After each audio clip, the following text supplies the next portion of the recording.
Baik, assalamualaikum warahmatullahi wabarakatuh. Bagaimana kabarnya semua? Semoga selalu sehat dan menjaga kesehatannya ya, karena seperti yang kita ketahui, kondisi di Indonesia bahkan di dunia, pandemi COVID-19 belum juga selesai. Jadi Ibu berharap kita semua bisa menjaga selalu kesehatan kita. Baik, sebelum memulai pembelajaran, alangkah lebih baiknya kita berdoa menurut agama dan kepercayaan masing-masing agar pembelajaran kita bisa berjalan dengan lancar, bisa diserap oleh pikiran kita, pikiran kalian semua. Ya, berdoa dimulai.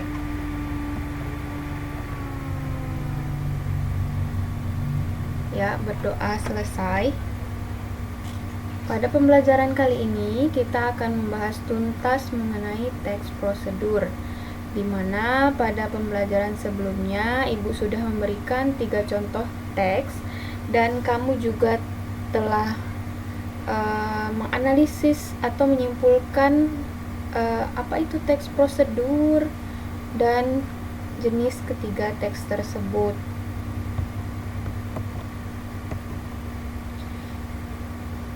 Nah, selanjutnya Ibu akan memaparkan tujuan pembelajaran kita pada hari ini.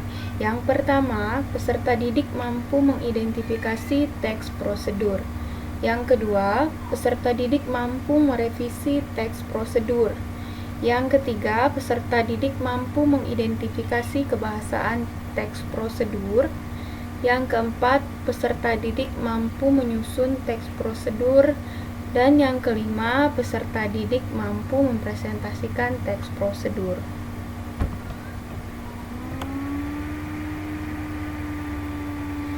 Nah, sini ada pertanyaan. Apa itu teks prosedur? Dari jawaban penugasan kalian pada pertemuan sebelumnya, itu rata-rata kalian menggunakan bahasa pada LKS atau bahasa di internet. Sedangkan yang Ibu minta itu, menurutmu apa sih itu teks prosedur setelah kamu membaca 3 teks yang Ibu berikan? Ya kan? Nah, ada jawaban yang mengatakan teks prosedur adalah teks yang bertujuan memberikan informasi, cara membuat atau menggunakan sesuatu yang dapat memberikan petunjuk bagi pembacanya. Nah, sebenarnya ini sudah dikatakan tepat jawabannya, namun kita harus samakan persepsi dulu agar seragam gitu ya.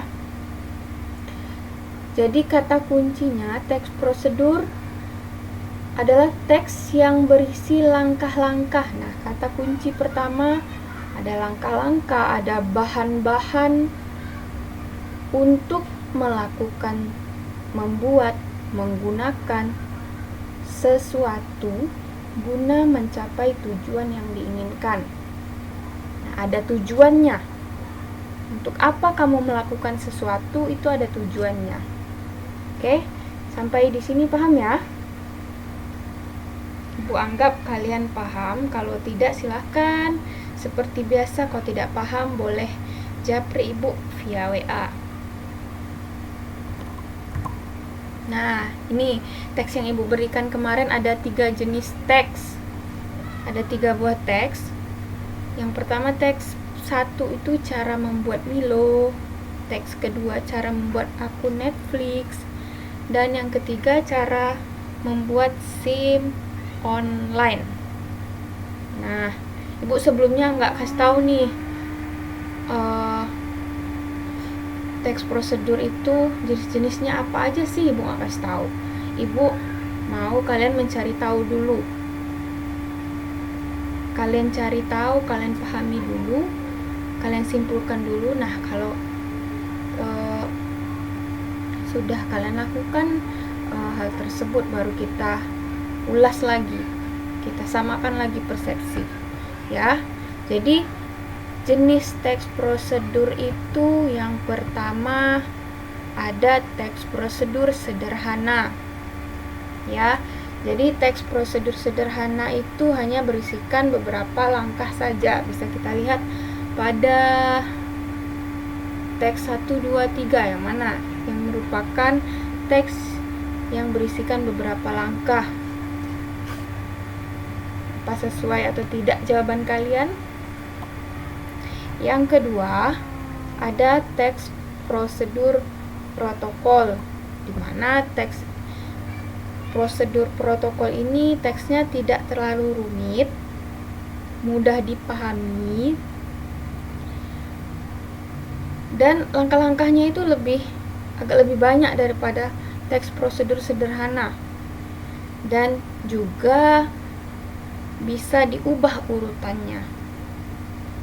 Ya. Yang ketiga, ada teks prosedur kompleks. Dari namanya saja kompleks, berarti lebih lengkap, lebih sempurna lagi. Jadi teks prosedur kompleks itu teksnya lebih lengkap, terperinci, dan tidak dapat diubah urutannya. Jadi ketiga teks tersebut teks yang mana ya? Ayo kita periksa jawaban kalian. Apakah jawaban kalian sebelumnya sudah benar? Teks prosedur sederhana yang mana? Ya, teks 1. Karena teks 1 itu hanya berisikan beberapa langkah. Hanya langkah membuat Milo. Tidak rumit. Yang kedua, teks prosedur protokol, yaitu teks yang keberapa? Ya, teks 2. Kenapa teks 2 dikatakan teks prosedur protokol? Karena itu teksnya bisa dikatakan tidak terlalu rumit, tidak ada cara-cara khusus untuk melakukannya, mudah dipahami, dan juga bisa diubah urutannya. Ternyata ketika kita membuka akun Netflix atau situs Netflix, itu yang awalnya dikatakannya di sana, kita balik lagi. Kunjungi netflix.com/sign up. Pilih paket yang cocok, yang kedua ya. Pilih paket yang cocok untukmu. Kamu bisa men-downgrade atau men-upgrade kapanpun. Yang ketiga, buat akun dengan memasukkan alamat email. Ternyata setelah kita kunjungi situsnya, yang urutan ketiga ini bisa langsung kita temukan setelah mengunjungi Netflix. Kita langsung bisa bikin akun, ya, tanpa harus pilih paket dulu. Kita langsung bisa bikin akun, baru kita pilih paket. Dan yang ketiga, teks prosedur kompleks tentunya ada di teks 3. Kenapa teks yang ketiga ini dikatakan teks prosedur kompleks? Karena teksnya lebih lengkap, lebih terperinci. Bisa kalian lihat di sana. Yang pertama, kunjungi situs korlantas.polri.go.id. Kemudian klik pendaftaran SIM online. Yang kedua, Anda akan diarahkan ke laman pendaftaran. Yang ketiga, klik mulai untuk mengisi. Nah, sampai serinci itu, untuk mengklik mulai saja dibikin di sana. Dan tidak dapat diubah urutannya. Jadi urutan yang kedua itu tidak bisa kita jadikan urutan yang ketiga, karena kita harus ke laman pendaftarannya dulu, baru kita bisa lanjut klik mulai, dan baru kita bisa mengisi kolom formulir yang sudah tersedia. Tidak bisa kita ubah-ubah urutannya, ya. Jadi mengapa teks 3 dikatakan teks prosedur kompleks?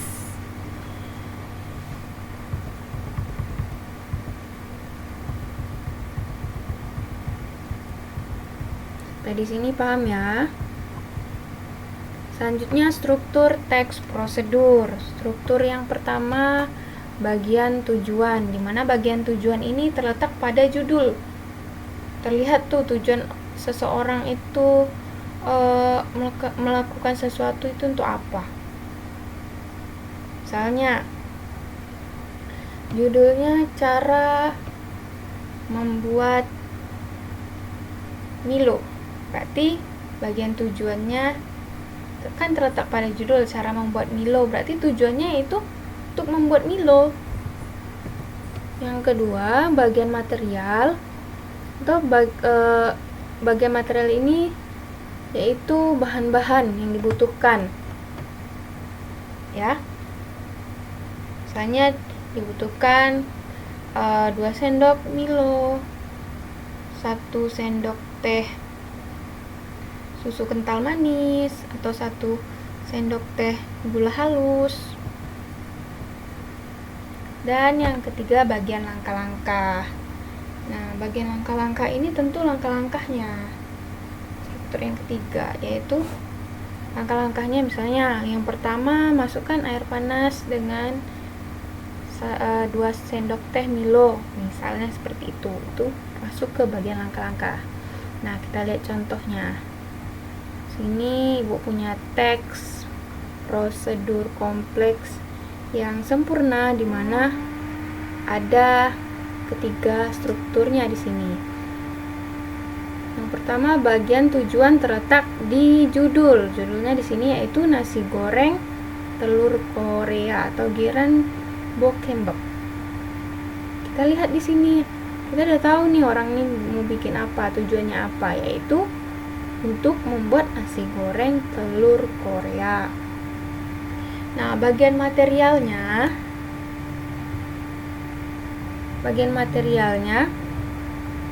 nah yang ini bahan-bahan, terkait bahan-bahan ada 2 piring nasi putih, 1 butir telur besar, 1 batang daun bawang diiris, 1 buah sosis, sampai ke setengah sendok teh Himalaya sal atau garam Himalaya.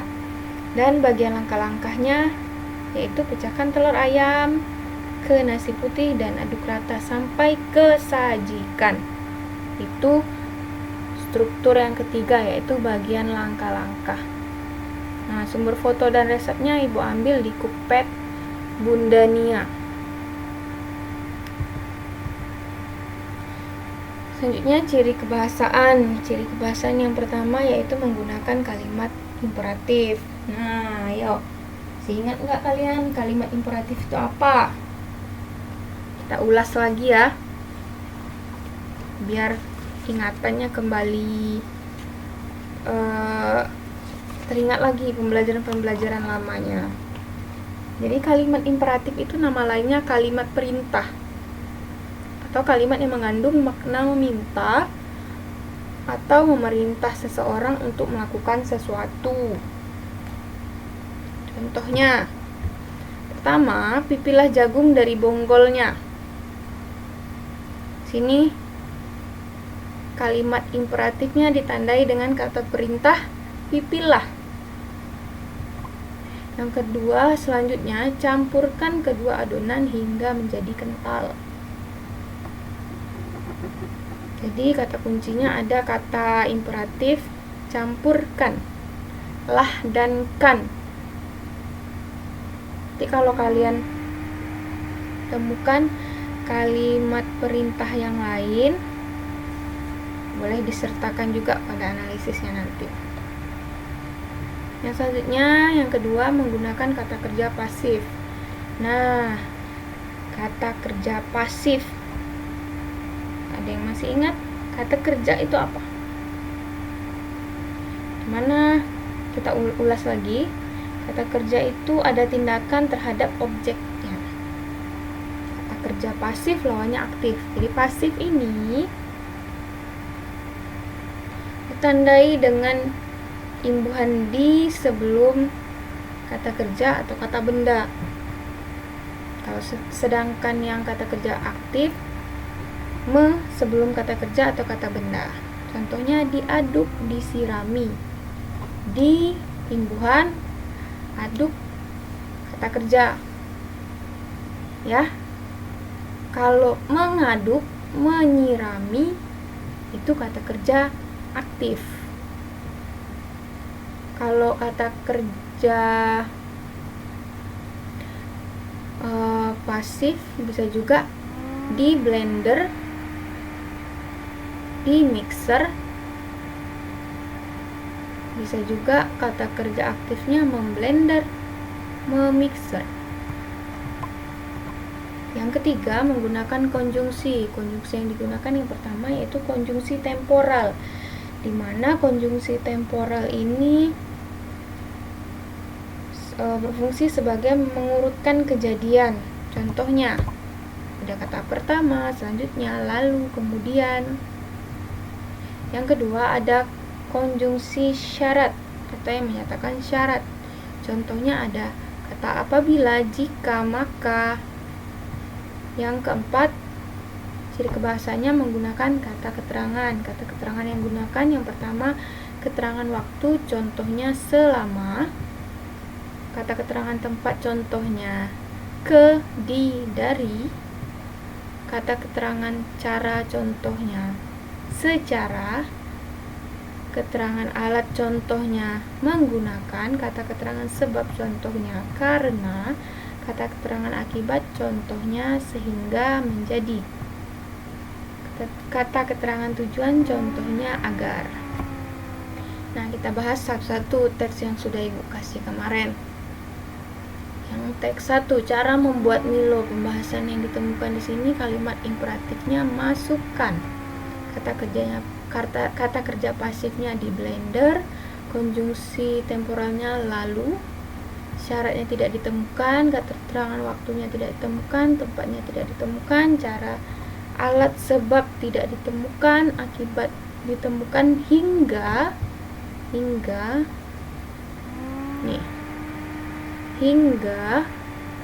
dan tujuannya tidak ditemukan.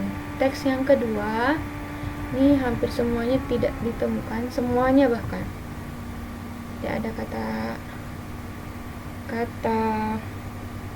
tidak ada kalimat imperatifnya, kata kerja pasif tidak ada, semua tidak ada. Yang teks ketiga,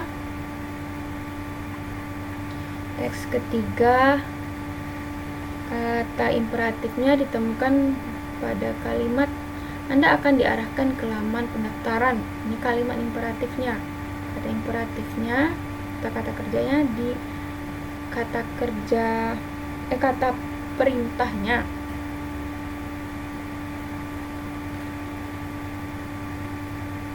Kata kerja pasifnya,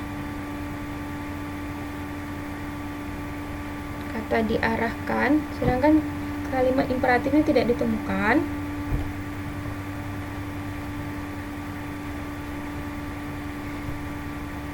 Konjungsi temporalnya selanjutnya, konjungsi syaratnya jika, keterangan waktunya tidak ada, keterangan tempatnya dari, keterangan caranya secara,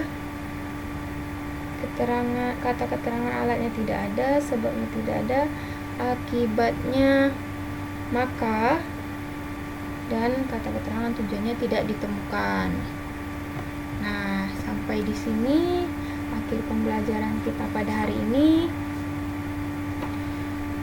Sebagai tanda kalian menonton video pembelajaran Ibu ini, kalian komentar di kolom komentar sudah selesai menonton video, nama kalian dan kelas. Oke, cukup sekian pembelajaran jarak jauh kita. Ibu harap kalian bisa lebih memahami mengenai pembelajaran kita kali ini. Apabila jika ada yang masih kurang paham, bisa ditanyakan di Japri Ibu melalui Japri WA. Jika sudah paham, kalian bisa mengikuti langsung mengerjakan penugasan yang akan Ibu berikan di Google Classroom nantinya. Oke, cukup sekian. Billahi taufiq wal hidayah. Assalamualaikum warahmatullahi wabarakatuh dan selamat pagi.